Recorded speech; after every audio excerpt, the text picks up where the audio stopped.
Good evening, Anne Arundel County. Good evening, America. Now, normally at this point, I say, welcome to promoting Don't Get Fooled Again with class. And this would be our 52nd post. However, with the new name of our show, from changing it from Don't Get Fooled Again to Community Conversation and Discovery, I think it's only fitting that we change the name of the post also. So now it's going to be promoting community conversation and discovery. And so it's our first post, okay? But these are exciting times here in Anne Arundel County. We have a great show prepared for you also. So before we have some housekeeping, so to speak, we want to give shouts out to our affiliates. So we start off with Anne Arundel Cable, Anne Arundel County Cable Access. That's AAC-TV. Thank you for running our show. Greenbelt Cable Access, which is in PG County. Thank you for running our show. Amherst Media, which is in Amherst, Massachusetts. Thank you for running our show. And Manhattan Neighborhood Network. We are so looking forward to the opportunity for doing business with you and for you, to put our show out there to the greater New York area. So thank you so much for that opportunity. Now, we want to thank our underwriter, which is the cleaning chef. You'll see their name and information in the credits. Shout outs, or rather, upcoming events. The last couple of weeks, we've been talking about May 18th, Ferndale Day, and Jazzing with the Ushers. Well, we'll talk about them in a moment. But this weekend, tomorrow, will be the Maryland Diecast Trade Show in Downhill Racing. It's going to be held at the Southwest Lanes Bowling Alley, also known as AMF Bowling Alley, right here in Linthicum. It starts at 10:30, runs till 4.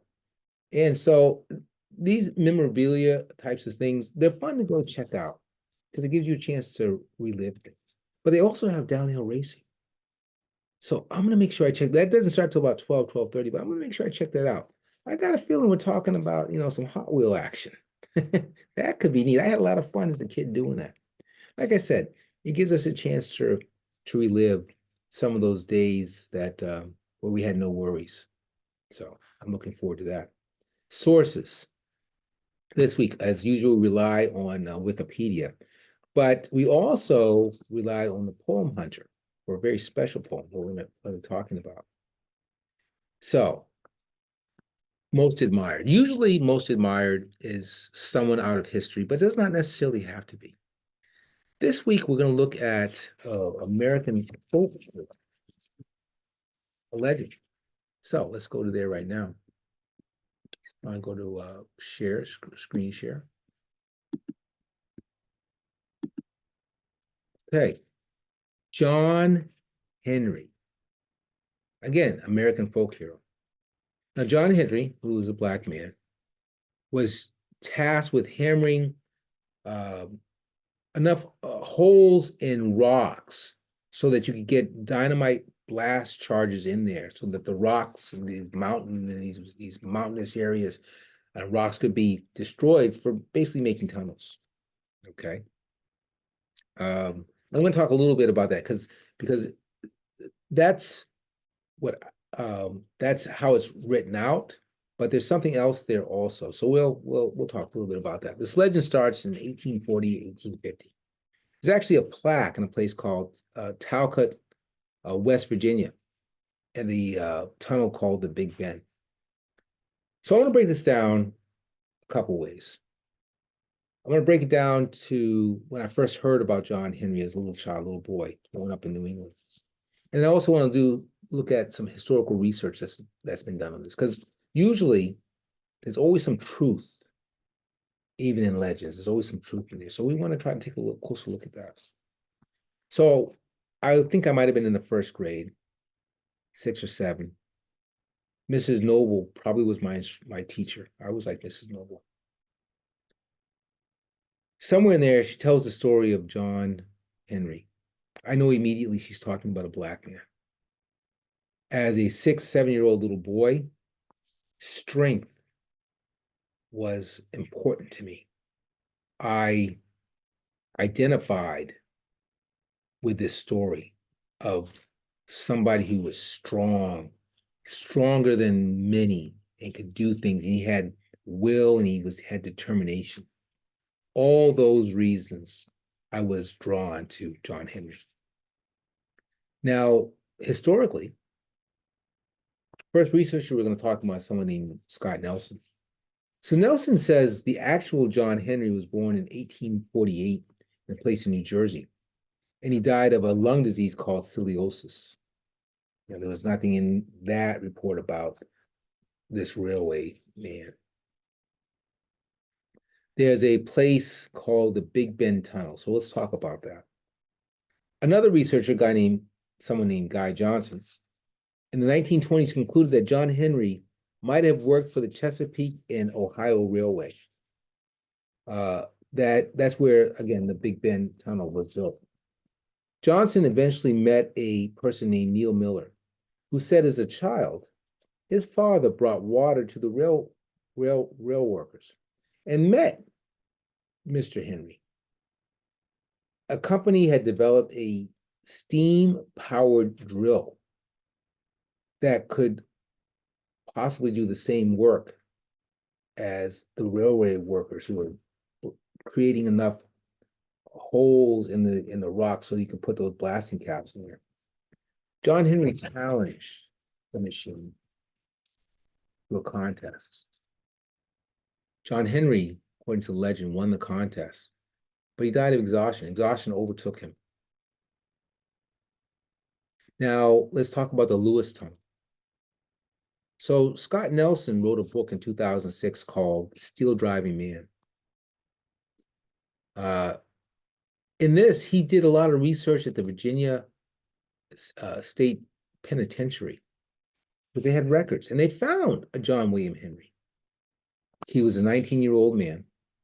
Now, in those days, it was not uncommon for inmates to be rented out or leased out to subcontractors, either doing Civil War battlefield cleanup. They were still cleaning Civil War sites years and years after the Civil War was over. But also, they could be rented out or leased out to some of the railways. Again, this is hard work. Yeah, building railways was hard work. It was it was an opportunity, if you could work hard and you could make hopefully a living wage. So I go back to my childhood because the contest, as I recall, was who could dig through an actual mountain. But in some of the material I've been reading, it could also be to place, to be able to hammer those steel spikes in that keeps the wood planked down for the railway, for the rail tracks.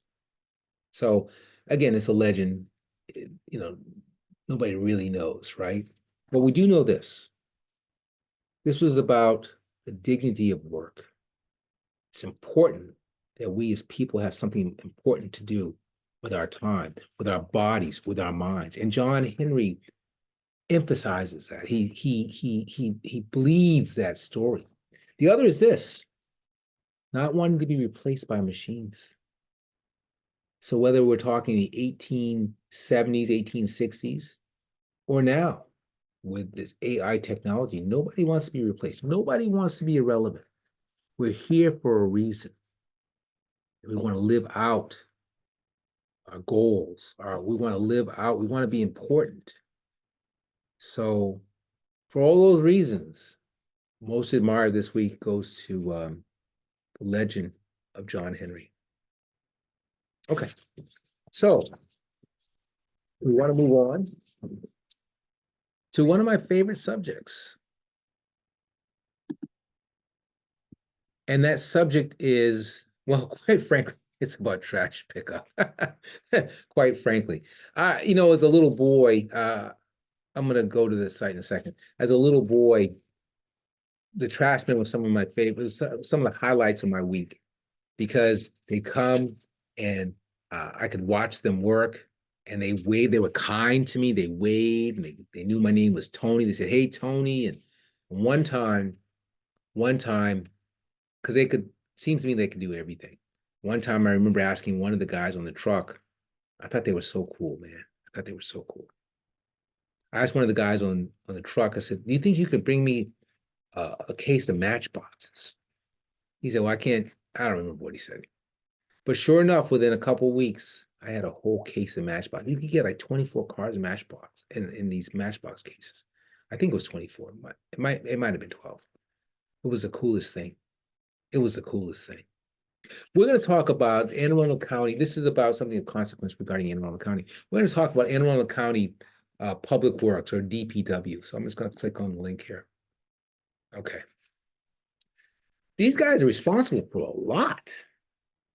I mean, a lot. So I'm just going to kind of read down the list here. Ensure safe drinking water. That's kind of important.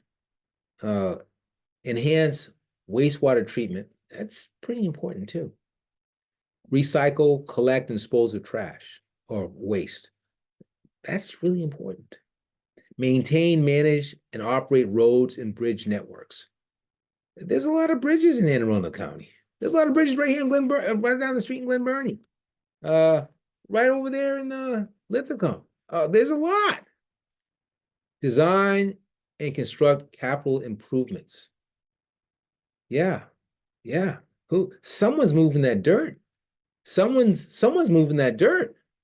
And you don't do anything without dirt. You don't build roads without dirt. You don't build bridges without, you just don't do it. You just don't do it. That's called earth moving. Earth moving. Provide innovative environmental restoration. I think we know what that's about, right?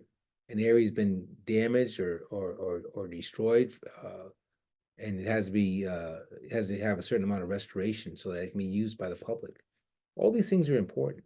They're all important. You know, it's a very small step from living as an animal to living as a person. It's very, very small.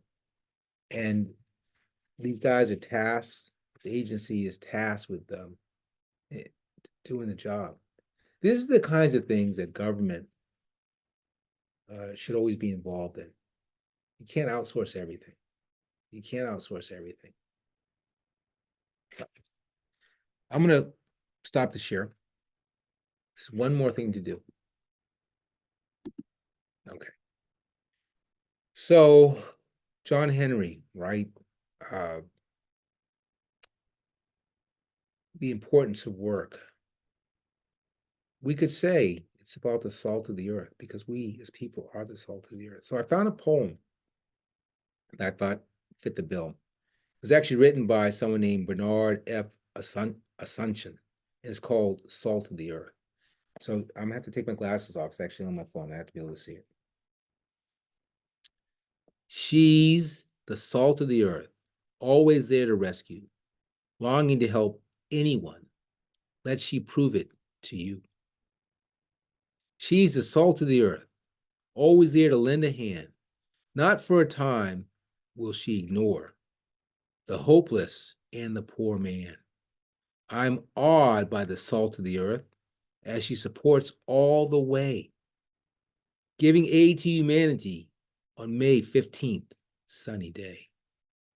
She's the salt of the earth, always there to offer light. Night shadows disappear to set everything aright. Opening the heart of man, cleaning up the grime and dirt, she invites to show the truth. She is the salt of the earth. And again, that was written by Bernard F. Asuncion. So the big takeaways, May 18th continues to be Ferndale Day. We had a meeting the other night about this. Some of the logistics have kind of come clear. So that field is literally less than half a mile from the fire department. At the fire department, there'll be some things going on over there. This would be a vendor over there. I think the dunk tank's going to be over there, and some other stuff also too. It's just going to be a lot of fun that day. And then that night, 4 o'clock, you go over to John Wesley. I think tickets are still available. You can see Jazzing with the Ushers, Wes Watkins Band. They're going to be playing some jazz music. They're going to be playing some gospel music. And it's just going to be a good time.